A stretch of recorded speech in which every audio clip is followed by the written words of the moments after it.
বাসায় মাংস রান্না করলে মুরগির হাড় ছাড়া যে মাংসটা হয় ওটা সবার কাছেই অনীহার পাত্র। যেদিন থেকে আমি এই রেসিপিটি শিখেছি তখন থেকেই বাসায় মাংস আসলে আমি সবার আগে মুরগির বুকের মাংসটা আলাদা করে রেখে দিই। এখানে আমি মাংস টুকরাগুলোকে একদম লাল লাল করে ভেজে নিয়েছি।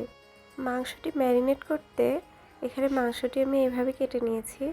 তারপর এটার মধ্যে আদা, রসুন, গোলমরিচের গুঁড়া, লবণ, সয়া সস, লাল মরিচের গুঁড়া আর এখানে অল্প একটু কর্নফ্লাওয়ার আর একটা ডিম দিয়ে ভালোভাবে ম্যারিনেট করে নিচ্ছি।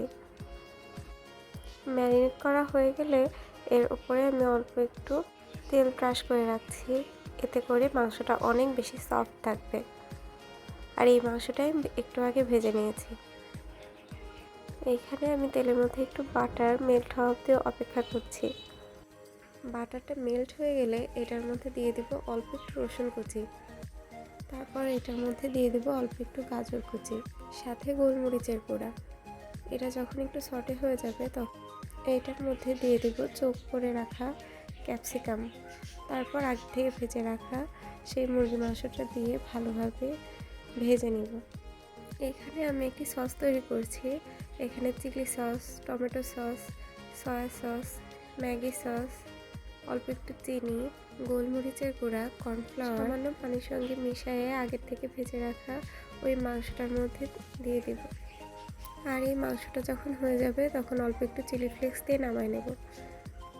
এরপরই সিজলিংয়ের মূল আকর্ষণ সিজলিং করা। এখানে আমি সিজলিং প্যানটাকে অনেক সুন্দর করে গরম করে নিয়েছি, একদম ধোঁয়া উঠে আগুন ধরে যাবে এমন অবধি। তারপর এটার মধ্যে অল্প একটু বাটার, লবণ, গোলমরিচের গুঁড়া দিয়ে পেঁয়াজের পাপড়িটাকে দিয়ে সম্পূর্ণ পাত্রটার মধ্যে বিছিয়ে দিলাম। এরপর এই পাত্রটার মধ্যে আগে থেকে ভেজে রাখা সম্পূর্ণ মাংসটা দিয়ে দেব।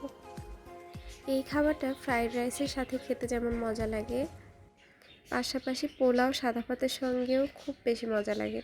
আপনার বাসায় একবার হলেও ট্রাই করবেন, আর কেমন হয়েছে এটা আমাকে অবশ্যই জানাতে ভুলবেন না।